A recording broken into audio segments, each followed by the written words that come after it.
Here at the Hollywood Museum, there sits an infamous red bike, a bike that once belonged to the one and only Pee-wee Herman. The theft of this bike would lead him on an adventure to the Alamo and back, and set him on a course to visit some very interesting people and places. So come with us as we retrace his steps, hops, and dance moves. This is Where It Was Made, Pee-wee's Big Adventure.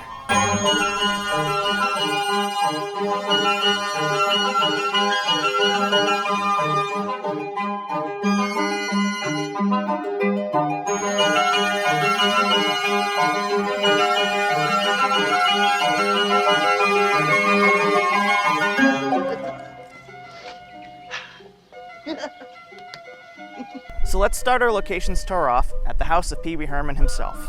The home is located in South Pasadena, California, and as you can see, it still looks pretty much the same as it did in the movie, minus the screaming red color that Pee-wee chooses to paint his house. Since Pee-wee's Big Adventure is a pretty wholesome movie, you wouldn't expect him to be neighbors with a famous movie slasher. However, that is exactly the case, as this area of South Pasadena also doubled as Haddonfield in John Carpenter's Halloween.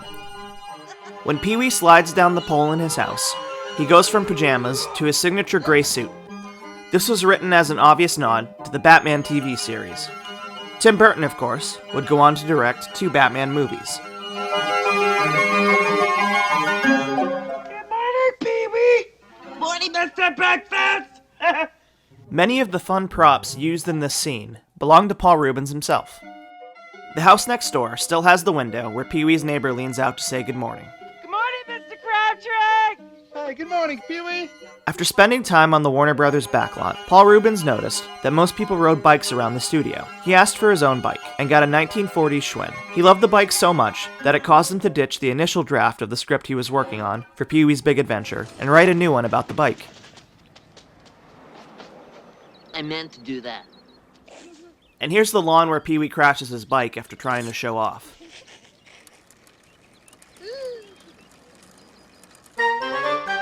Now let's head over to the mall area, where Pee-wee chains up his bike to go shopping for magic supplies and a new bike horn. This location is the 3rd Street Promenade in Santa Monica, California, just a few blocks from the famous Santa Monica Pier.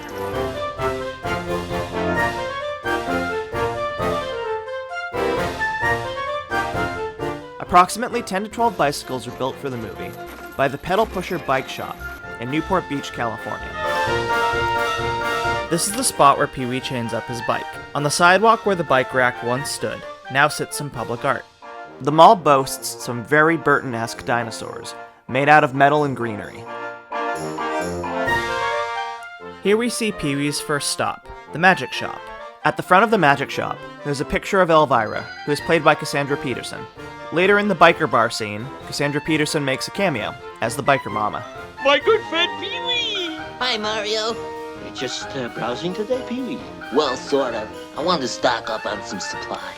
Mario, the Magic Shop owner, is named after Mario Bava, who is one of Tim Burton's favorite directors. And here's where Dottie's bike shop was located. The spot is now a sunglasses hut. Elizabeth Daly, who plays Dottie, would go on to a prolific voice acting career, playing characters like Babe the Pig, Tommy from Rugrats, and Buttercup from Powerpuff Girls.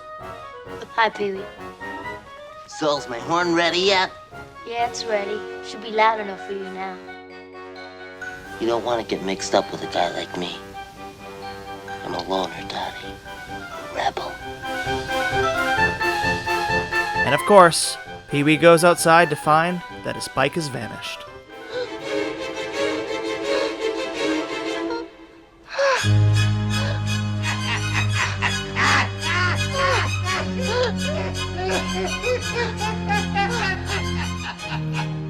Daddy!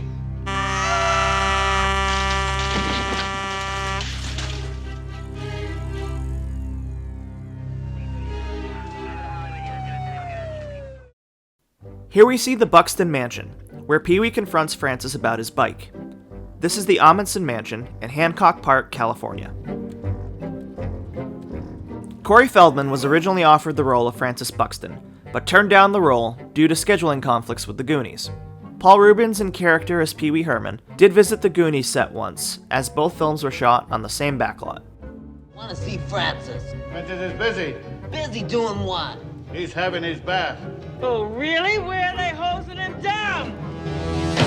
Francis's butler was played by Professor Toru Tanaka, a professional wrestler from WWE who was notorious for throwing salt in the eyes of his opponents.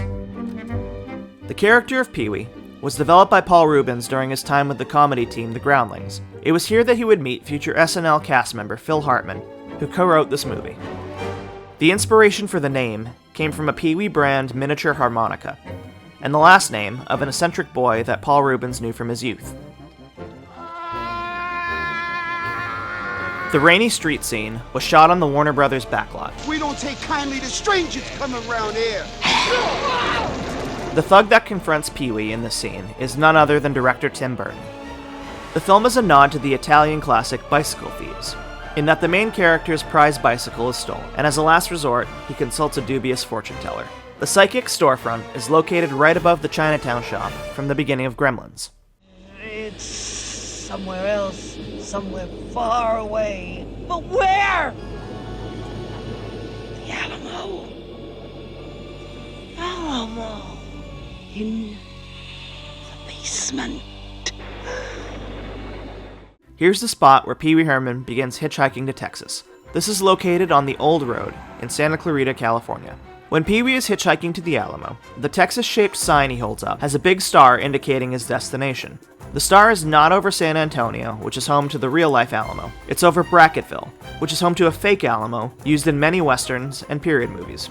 Pee-wee Herman's signature gray suit was originally a custom-made suit that Reubens had borrowed from the Groundlings director, Gary Austin. The small red bow tie was given to him by a friend. That's millions. Try it all day.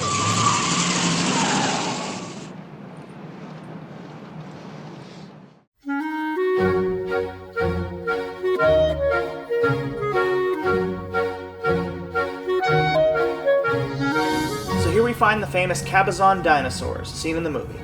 The dinosaurs began construction in the 1960s and are one of the most popular roadside attractions in America.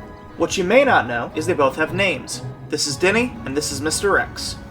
The diner that we see Pee-wee visit in the movie is no longer there. It's since been torn down to become a shell station. However, the famous eat sign you see in the movie does still stand. Be sure to tell him Large Marge sent ya.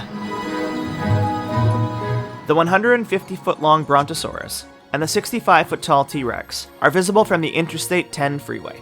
Sculptor and Knott's Berry Farm artist Claude Bell began construction of the dinosaurs in 1964 with the goal of attracting more customers to his nearby restaurant, The Wheel Inn.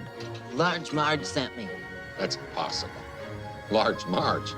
She's... The museum paints the dinosaurs for every major holiday, including giving them Halloween costumes in October and turning them into Santa Claus in December. Emphasis on the claws. Before you go, will you come and watch the sunrise with me? When we were there, they had just been painted up for Valentine's Day. Paul Reubens, who played Pee-wee, and Diane Salinger, who played Simone, would go on to a cameo as the Penguin's parents in Tim Burton's Batman Returns. So I'm now sitting inside the T-Rex's mouth, where we see Pee-wee and Simone sit and watch the sunrise together. In real life, the jaw was recreated on a soundstage because, as you can see, it's kind of hard to comfortably fit two people in this space.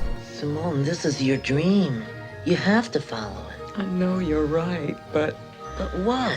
Everyone I know has a big butt. Come on, Simone, let's talk about your big butt.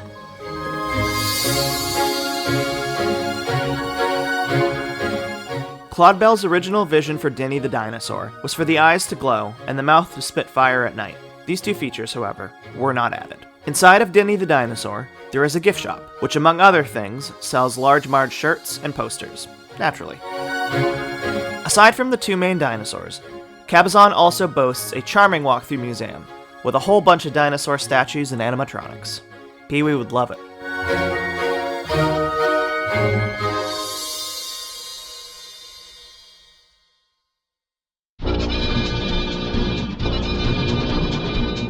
Now let's go to Pee-wee's final destination. While the establishing shot of the Alamo is in Texas, the rest of this scene was shot at the San Fernando Rey de España Mission in Mission Hills, California. The mission was founded in September of 1797 and is the namesake for the San Fernando Valley. Jan Hooks, who plays the tour guide, improvised most of her dialogue for the tour scenes. Hi, and welcome to the San Antonio Department of Parks and Recreation official Alamo tour. My name is Tina. Excuse me, Tina, but could we go straight to I'll the... tell you what, let's hold all questions until the end of the tour, okay? In 2014, one of the original bikes from the film found its way onto eBay and was auctioned for $36,000. And Pedro is working on an Adobe. Can you say that with me? Adobe. Adobe.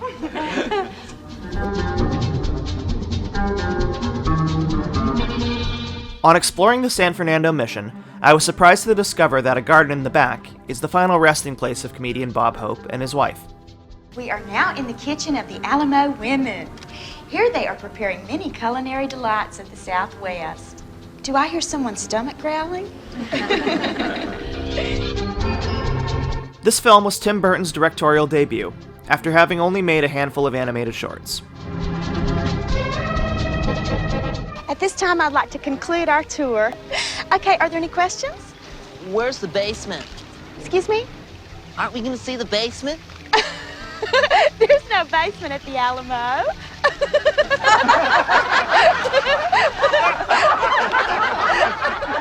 While the Alamo does not have a basement, the San Fernando mission does. Or rather, it has a wine cellar.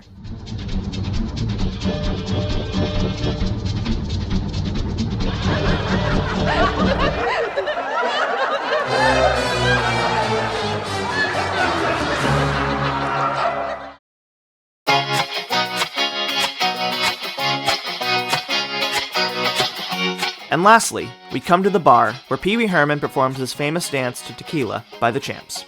The structure is located on the Sierra Highway in Santa Clarita, California, and is now a Mexican food joint. I'm trying to use the phone! Did anybody tell you that this is the private club of the Satan's helpers? Nobody hipped me to that, dude.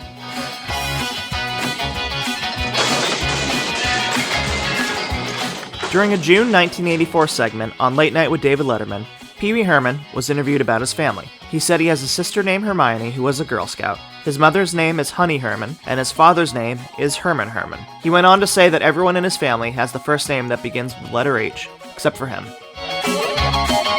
The Pee-wee character was developed as a stage act that quickly led to an HBO special in 1981. As the character gained popularity, he toned down the adult content and made this film. That would pave the way for the character to have his own kids show, Pee-wee's Playhouse. I hope you find your bike, man.